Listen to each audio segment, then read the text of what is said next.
अस्सलाम वालेकुम दोस्तों, आज हम गांधी जयंती पर 10 लाइन देखेंगे। गांधी जयंती नंबर 1।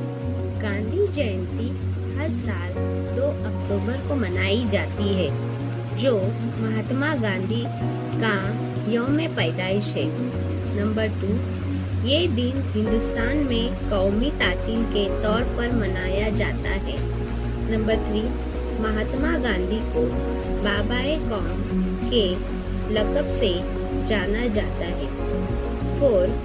उन्होंने अदम तशद्दुद और सत्याग्रह के उसूलों पर अमल करते हुए हिंदुस्तान की आज़ादी की तहरीक की क़यादत की।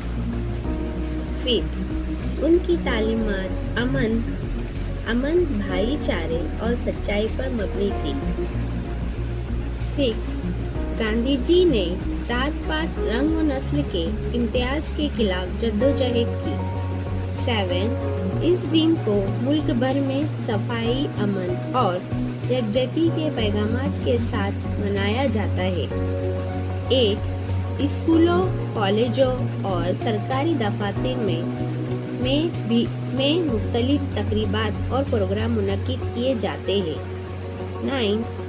आलमी सतह पर भी गांधी जयंती को अदम तशद्दुद के आलमी दिन के तौर पर तस्लीम किया जाता है। 10. गांधी जी की जिंदगी और उनके उसूल आज भी लोगों को मुतासिर करते हैं। Thank you watching my video. Like and subscribe my channel. Thank you.